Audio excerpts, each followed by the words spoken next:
Hello, and thanks for joining us for another episode of The Director's Cut, brought to you by the Directors Guild of America, where each episode we bring you a fresh and insightful interview featuring one of the film industry's top directors, conducted by one of their peers. You can subscribe to our podcast on Google Play Music, iTunes, Stitcher, or on our SoundCloud page at soundcloud.com/thedirectorscut. And if you're enjoying The Director's Cut, please take a moment to like, share, or comment. We love hearing your feedback.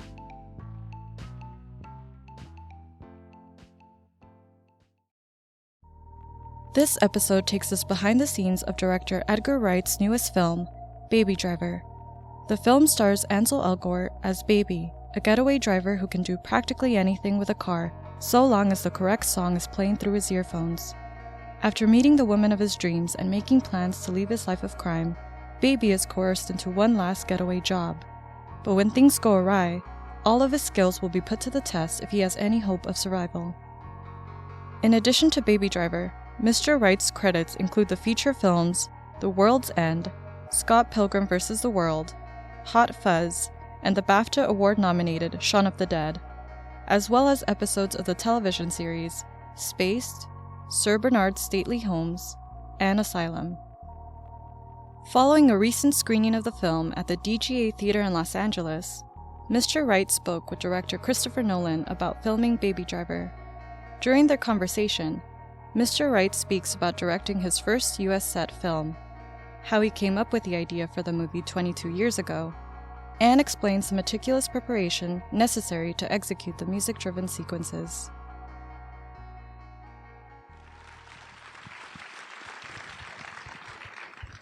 So did you enjoy the film? Come on. Thank you. So how many of you here have seen World's End? Okay. And Hot Fuzz, Shaun of the Dead, French and Saunders Christmas Special. In the UK, everybody put In their the hand up UK, that way. exactly. So I guess the question here is, you know, we're all devotees. Now that you've had this enormous success with this movie, it's kind of annoying that we have to share you with the rest of the world. I don't mind. No, it's very I mean, it's amazing. Like, so the response so far has been fantastic. It's been such a. I have a real trouble. I was saying this before. I have real trouble, like, sort of coming to grips with the fact that it's out. I still think of it as this movie that I've been telling people about for years. So you know that thing of like when you feel like the boy who cried wolf. It's like when I keep talking about Baby Driver, it's like, oh, it's actually out. I was saying to Emma in the car on the way here, we had exactly that conversation. We're like, for years, you're talking about this, talking about it, and you sort of, you start to feel like, okay, when's it really going to happen? Now it's real, and it's here, and we can all enjoy it. And congratulations. It's a phenomenal piece of work. Thank you. Many years in the making, as you know. So for somebody who comes at pop culture in a way, and certainly the way you've expressed it in your film so far, very much from a British point of view. I mean, to the extent of, you know, when you talk about Three Flavors Cornetto trilogy, does anybody have any idea what that means here? I mean, I've just, like, it's such a random English kind of... It is the only country in the world that don't sell Cornettos. Exactly. Yeah. The Cornetto ice cream combined with the Kieslowski Three Colors Red trilogy. It's like bizarre. Almost perverse, almost willfully, just for the English, just for the British. How is it going American? It's not the first time you've done it, but in this way, did you find, because you've been living here, or is it more drawn from culture? How did you feel about going American in this way? I think, well, it's the first. I shot a movie in Canada, which is also set in Canada. So this is my first US set movie, and I guess I sort of just been building up to it. And part of that is like being from the UK and growing up watching the films that influenced this. Sort of having the confidence to write a US set movie was something that why it's so sort of long in the making. And what's funny is that when I first came up with the idea, like sort of literally 22 years ago, even back then I knew it wasn't a British film. Like, and partly, and you can clarify this, is that London isn't really built for car chases anymore. It's definitely not. It used to be in the 60s and 70s and 80s, but then I think sometime in the mid-80s, London got car chase proofed. And so you don't really see car chase movies in London. And even something like Fast 6, when they shot in London, they had to shoot their London scenes elsewhere because you couldn't shoot the car chase in London. So I knew that it was going to be an American film, and I think part of the process of writing it, which I started... even though I'd had the idea for like 22 years, I didn't start sort of physically gathering the research to write it until like 10 years ago. And part of that was just living over here more. And just, I just found I had to do lots of things to authenticate it. So part of that was being here, and part of that was, I literally drove across the States at one point. Like I did my sort of low speed Vanishing Point, my legal version of Vanishing Point, which took 10 days instead of 72 hours, of like driving from New York to LA, and listening to music the entire way as a sort of just one of the things I did to kind of get in the zone. Well, there's been a gradual process of, really, well, from Shaun of the Dead, but Hot Fuzz as well, of an ironic representation of the American action cinema. Yeah. And when I see this, I sort of start to feel like there's been a gradual, you've been very slowly coming out as an action director. And I think, for me, the action is so spectacularly well directed in this film. It has been, World's End, the fight scenes, I thought, we talked about it after I saw it. I really love the way you put those together. But all of the foot chases, the car chases in this, it's like, oh, you really mean it. You really enjoy this stuff. This is great. And there's something very American about that, about embracing that and just the showmanship of that. I think even with the previous films, the British kind of trilogy, they're all made out of affection. Like I used to always bristle when people would call them send-ups, because I was thinking, well, they're not like send-ups, because that sending up means that you're satirizing it, which in some ways makes it seem like you don't like it. Whereas like the zombie films, the cop films, the sci-fi films, I love those. They're like I always saw them as Valentines. And in this one, I think it was always the intention to make something that was actually music. Obviously there's a subjective twist to it with the music, but in terms of the heist and action element, it's just do that kind of, sort of dead ahead and play that straighter and make it more relentless. And even though the previous films have, people die in them and stuff, this one is just to make the sort of violence, have no kind of quotation marks to it at all, like sort of try and make it feel more real and the stakes feel more real. So that was something that always was the intention right from the start. And, and that was, like I said, I've been edging towards this, and it was something that I wanted to sort of do. And I think there are obviously things, the sort of idiosyncratic things from the previous movies that carry over, but I think at heart, it's maybe more of a sincere movie, or it's certainly intended to be. Yeah. The synchronization with the music, the idea of that, when I saw the film, I suddenly thought, because I've spent my life listening to music as I write films and as I conceive of films, and to the extent of stopping and rewinding and starting and trying to sort of synchronize the images in your head with particular tracks you're hearing. And I watched the film and I thought, I guess I'm not the only filmmaker who does that. Oh, yeah. But I'd never thought to actually make that film with that music that I'd been using. But is that the genesis? Yeah, I did a similar thing when I wrote the other movies, as I would probably same as you, is listen to scores or instrumentals, or never things with lyrics, but like always like scores, instrumentals, even dance music that would be in the right vein. So it would not have lyrics to be distracting, but so write things in, listen to things within that genre to get inspired. And with this movie, I wrote only to the songs that are in the film. So it's quite a kind of, and before I even started writing the first draft, I had about 8 of the set pieces earmarked, as in I knew what the songs were, and through an outline I knew basically what happened in them. Or, and sometimes it's probably the closest thing I have to sort of action movie synesthesia or something, is that opening track, Bell Bottoms, which I heard in 1995. When I listened to that track, I couldn't not think about a car chase. And so I'm having the image of the scene, and anytime I listen to the song, I see the scene. So at some point I think, I've got to come up with the movie to go with this vision. And then that's how it sort of started to come about, because then it was the first thought was, well, it's a getaway driver. Or what if he is picking the song, and what if he can't move or function if he doesn't have the right song? And then the whole thing, and this was even before the iPod came out, the idea of sort of soundtracking your life. So by the time I started writing, a number of things had happened. Is that I've been thinking about it for a long time. The iPod had sort of appeared, and through that, and then the iPhone and all the listening devices later, you literally were in a position as a person to soundtrack exactly what's going into your ears 24 hours a day if you wanted to, which is a very different thing to listen to one album or listening to the radio. It's actually a thing where it's like, now I am soundtracking my life, and a lot of people use it as like a way of controlling their mood or motivating them. And then the other thing that I did was I did a music video in 2003, which was like a dry run for the opening scene.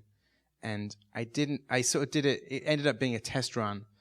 But the reality is that when I did the video, I couldn't think of another idea. So I thought I'd squandered my idea for the movie on this cheap dance video.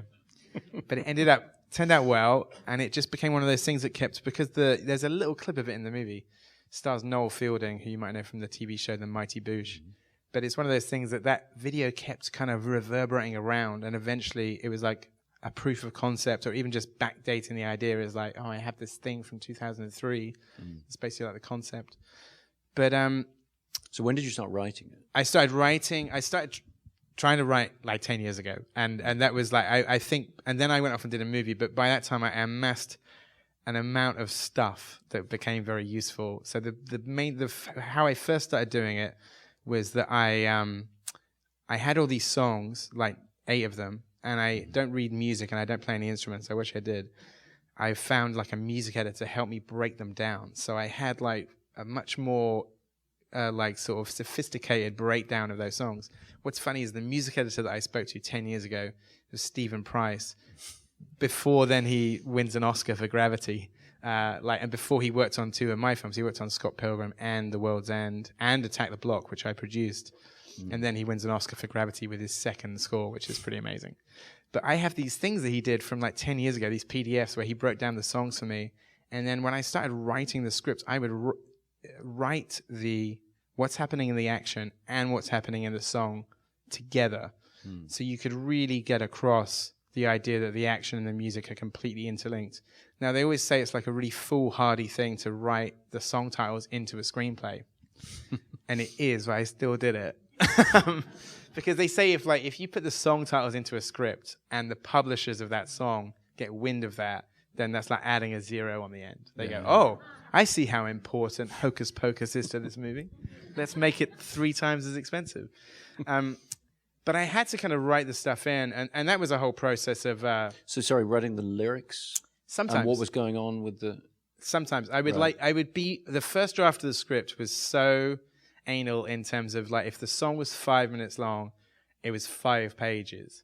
If the song was 2.5 minutes long, the scene was 2.5 pages. Right. And I sort of just tried to kind of block it out so I could figure out the exact timing. Because the other thing I wanted to do was like have a song per scene and have that scene be as long as the song. So sometimes you're letting the song dictate what's kind of happening. And so I did that with most of the big numbers, like especially the Hocus Pocus chase, the foot chase, is that it's stop-start nature of him running and then hiding and then running and then hiding in a clothes shop is me just kind of following what's happening in the song. Is that has guitars, yodeling breakdown. Not many songs have a yodel breakdown. So I was just kind of following that, using that as the thing.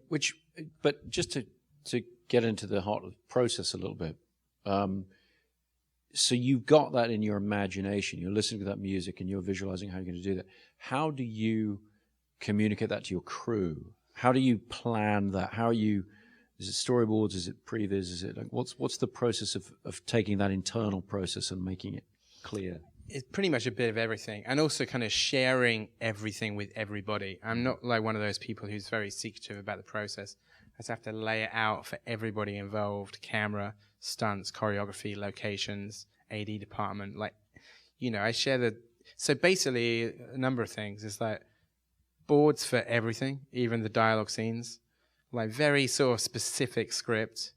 Then animatics, like cut to the music, because the good thing about doing things to the music is actually with the action stuff, you actually end up with zero fat. It's not like on any of those action scenes we've got millions of other setups or angles. I mean, pretty much what we shot is what is in the movie. And that's because if the song is 5 minutes long, then this chase is 5 minutes long. And working with the stunt guys, you're then kind of like almost like reverse engineering into these. So even when it looks like multi-camera type setups, you've got a long lens profile of him walking through the parking garage. Those are things you're actually doing single camera to a plan. Sometimes. I mean, never that more than like on the, never really use more than 2 cameras on main unit.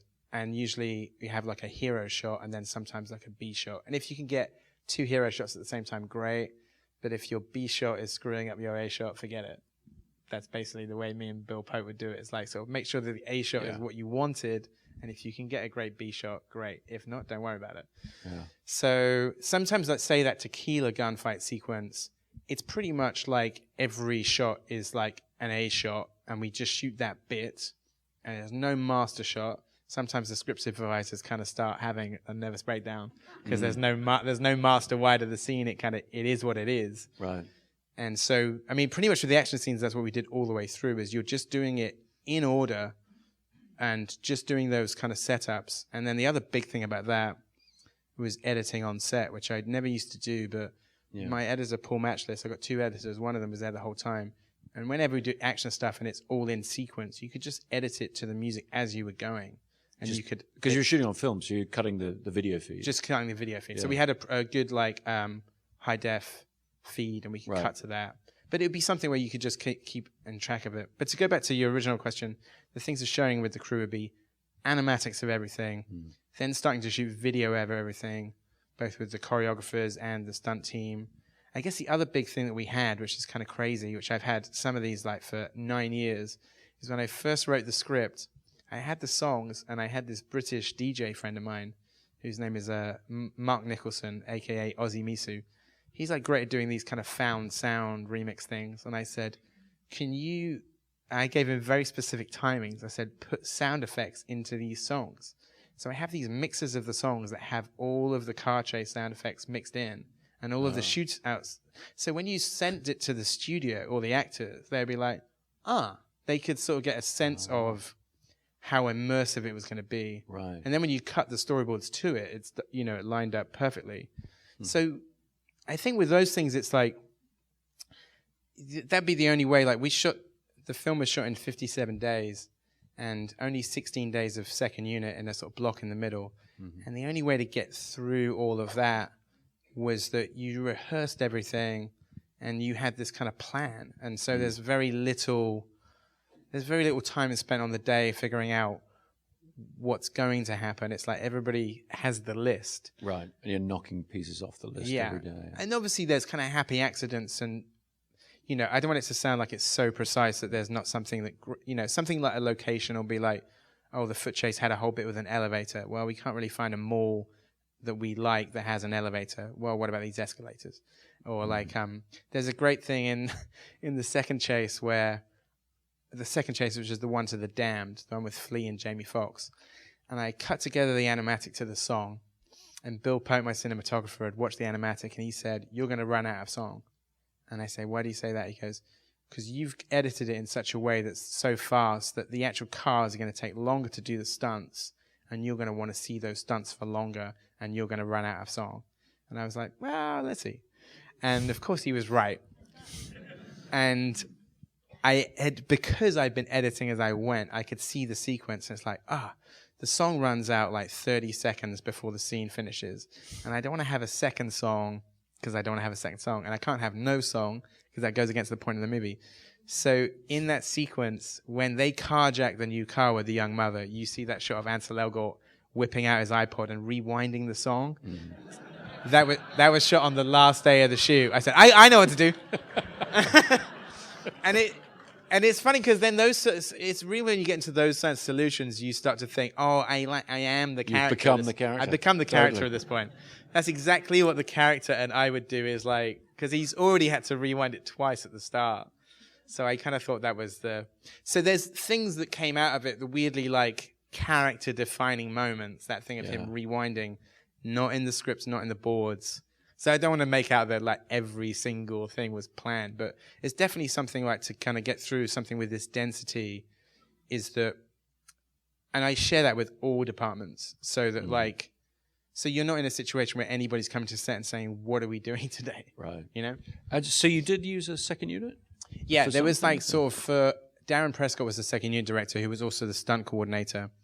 And it was very tough because he only had like 16 days in the middle of the shoot. And I think the roughest kind of times for me was that we were shooting action. Basically, the way it worked out schedule-wise with the actors, it wasn't something where you could do action, drama bit, action, drama bit. It just worked out that in the middle month of the shoot was just like all action all the time on main and second. So everybody's like maxed out. And there were times when I was shooting the finale of the movie like for like 14 hours at night, going to second unit in the morning, having breakfast with Darren, sticking around for the first couple of setups, making sure I knew what they're doing in the day, going to bed for 6 hours, coming back to second unit, seeing how they did, and then going to work on main unit at night for another 14 hours. And that kind of continued for I remember there's a bit of a run of 20 days where I didn't stop working. But it was punishing. It was totally punishing, and it was the only way to really get through it. And it was punishing for Darren as well. And it was that thing where we were shooting in Atlanta, and every single location that we wanted to use for action was Saturdays and Sundays only. Yeah. So we shot weekends for the entire shoot, which is tough on a crew, just morale-wise. So there's no like weekends. The days off for like Tuesday and Wednesday. Yeah. And but it was just that thing. It's like freeways and like sort of any street car chase scene is like Saturdays and Sundays only. Yeah. And so, but the good thing about that is that all that stuff was in the middle, which meant that me and then Darren continued to stunt coordinate until the end. So it's all the same team. And then sort of we had a good thing then, basically because we'd seen what he'd managed to do in those days, and we knew where we had problems, or there were things that were missing, or things that didn't work, or extra stuff that we needed, or shots that hadn't been got. And so then we had the opportunity within our schedule to sort of go back and like sort of put in the hero pieces. So then me and Bill Pope and our main camera operator, Roberto, went with Darren to do extra bits for most of the scenes. So it was an interesting jigsaw. So there was no action sequence where we finished it all in one go. Always like returning to bits of it. So most of the actors were in there either for blocks, or people like Ansel and John Hamm were there for the whole thing. John Bernthal was the actor who got the short straw because he's only in the first 2 scenes, but he had to come back to Atlanta like 9 times because he's in the first scene. And sometimes he'd come back and he'd just be doing reactions in the car. I mean, that's the other thing that made it extra complicated is that we did all of the car shots of the actors on the freeways themselves. So really? Actually, up on those roadways. So yes. No green screen. There's only tiny bits of green screen, like in a couple of places we did some little green screen pickups, but I'd say like 90% of it is in camera. And I think you can tell because like the sort of, you know, you can just see the rigs are sort of shuddering in such a way that you just, and also the actors are reacting in a different way. Yeah. So I think the thing is when you get green screen car acting, people are like overacting. Yeah. They're going, but if it's really happening, they're concentrating on what they're doing. Yeah. And so there's brilliant bits like when John Bernthal grabs like the oh shit handle, and I was thinking, is he doing that as a character or as an actor? Yeah. Like it's just happening. What were the driving rigs you used then to get those shots? Most of it was done with Alan Padelford's the Biscuit and the Pod, which are both incredible. So what that I'm sure a lot of people in the audience know, but like the Biscuit is basically, it's not a low loader. The low loader's gone. And the low loader you can only really do it's good for like dialogue and slower. Yeah. But this was like, it means that it's like the car is on its own, you've used one. It's used on a 6-wheel rig, which means that you can put cameras on it and you can have a little platform for cameras, but the actors are completely independent of a trailer. And the pod, so Robert Nagel would be on this pod like a sidecar on the outside. But that would mean that whole rig could go 80 miles an hour if need be with the actors inside. And you could fit 2, maybe 3 cameras on there. And eventually, and this is one of those things where it's like a bold idea that then you can never go back on. But you know this, you follow in the command van. So you're in the command van watching the monitors. But frequently, like, the satellites would, like, crap out. And when you're in the middle of a car chase thing, I just sort of said eventually, I said, I want to sit where the camera assistants are, and I want to sit on the biscuit. And I was like strapped in to the biscuit. And it was that thing, once you've made one of those suggestions in front of the tough stunt crew, you can't really go back on it. So I was like strapped in, and I was sitting on the biscuit with a hardwired monitor and my walkie and a hat, and every single time we drive off, I'd always be like and then you'd be watching it live, and it'd be amazing, because then you could also look straight at the actors. But I was also like a British director in Georgia. I just wasn't ready for the heat, or like, I was always wearing too many clothes. I was getting like sunburn. And John Hamm said he could see me like struggling in these shots, and he said later that I looked like a floppy sunburn Muppet. But it was that thing, but just being there, like being in it, was so much better. And then also I was like sitting on the engine, and it was getting really hot. And I remember Bill Pope said to like Alan Padelford, he said, why don't you have like a seat for the director? And he said, because no director has ever sat on there before.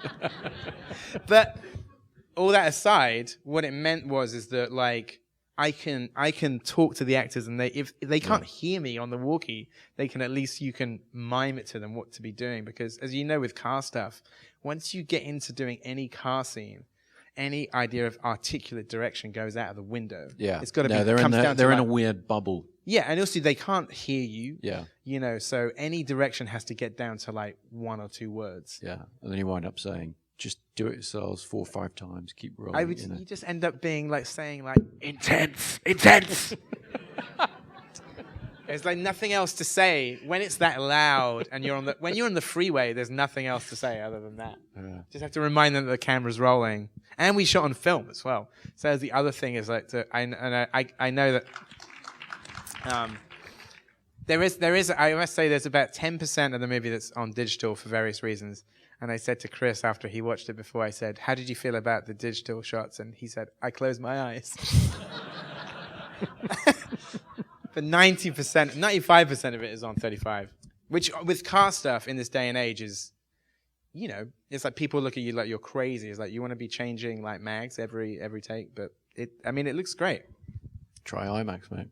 I know, I believe it. Bill, how many films have you done with Bill now? This is my 3rd film with Bill Pope. So, describe the relationship a little bit. Get into a bit of that. Like how you know, when you're blocking action, do you involve Bill in that process? Or? Yeah, I mean, Bill's one of those great DPs because he sort of thinks, he doesn't just think about the shots. One of the reasons I really warmed to him as soon as I met him is he thinks about everything. He thinks about the performances. He thinks about the heart of the story. He's not just, I mean, he sort of talks about all of that because he's one of those unflappable DPs who's kind of done everything at this point in his career. Even before he started doing features, he'd done like 200 music videos before he started working. I think his first feature was Darkman with Sam Raimi. And like between all of the movies he's done, like he's sort of done everything at some point. So that's one of the things about him is he's never ever, he's unflappable in terms of what you can do visually. He's usually sort of thinking about the story and the emotion of it. And the lighting of the actors in terms of like making them look as great as they can be. But I mean, he's also, and he's one of those people who has to he operates B camera, and then sometimes he can be pressed into operating A camera because he is one of like the world's best operators, one of the best action operators bar none. But he's also like in his mid-60s now, so he kind of like does it begrudgingly. But then sometimes if it's like somebody's not nailing it, Bill will say, "Let me have a go," and then you know that the next take's going to be perfect. And he's just one of those amazing people to have around. I mean, I feel like I wear him out, and sometimes I do this. Even though I do all the storyboards, I still do a shot list every morning. And I've come to realize for my AD and my DP, I've realized that like, if the shot list is going to go on to 2 pages, I do some clever editing to make sure it stays on 1 page. Because I know if I hand in a shot list to my AD or Bill that's 2 pages long, they go, "Oh boy." But like Bill he'll look at my shot list and he'll say, "You have 40 setups on here. Because that means we have to do 1 every 20 minutes. And I'm like, let's do it. So he's pretty unflappable, and he also like really I think I definitely nearly wore him out on this one, but I know he's like really, I mean, you know, he's really proud of it. But it's also just an exhausting movie because there's no easy scene in it. I think Bill said this. He said, if it's not action, it's music. And if it's not music, it's choreography. So there was always something complicated in every scene. Because even outside of the action scenes, we're basically doing playback the entire time. So somebody on set is listening to the music. It might just be Ansel listening on his earphones connected to playback. It might be him with an earwig. It might be playing out loud. Or it might be something that all of the cast can hear. So there's crazy things like just with the playback, like that opening Steadicam shot with the coffee run, positioned around those 3 city blocks, the speakers playing Harlem Shuffle. But then when you get inside the coffee shop, Baby and the barista have dialogue, and then sound switch the sound into their ears only. And then it's only Ansel and the camera operator, Roberto, and me that can hear it. And then when that dialogue's over, the music comes back into the speakers again. Those are just trying to record that live sound. And also, that kid who plays the barista was 16 years old, and it was his first time ever on a movie set. And I think he started to realize during the day that he was like the centerpiece of this long 3-minute Steadicam shot for his first day ever on a movie set. So there's a lot of sort of complicated things to it. So I think, you know, it was something that for me and Bill, it was never like, I don't remember that ever being like an easy day. Yeah. You know, I mean, maybe one day, I think when we did the Junkyard, and even if it was an easy day, say the Junkyard is that was like a 10-hour French hours day, and we'd sort of got everything in 8 hours. But then at the end of a movie like this, when you've got 2 hours spare, you know, you go, what cars can we do accelerator shots off? And then you know, I mean, literally the last 3 days of the shoot was just doing close-ups of gear sticks and steering wheels and pedals. And at some point, everybody plays a foot. And at some point, anytime one of the cars is done, it's like, get rid of the Subaru, it's done. We've shot every single shot we can of that thing. So that was the last 3 days of the shoot, was just doing like inserts, you know. Well, it's an extraordinary puzzle. There's so many more things that we don't have time to get into. But I think the way it's come together, I think, you know, clearly everybody agrees, but it's a really masterful piece of work, and just thrilled to be able to sit and talk to you about it. And so thank you very much for coming to talk. Thank you for doing it, Chris. Thank you. Thank you very much, everybody. Thank you.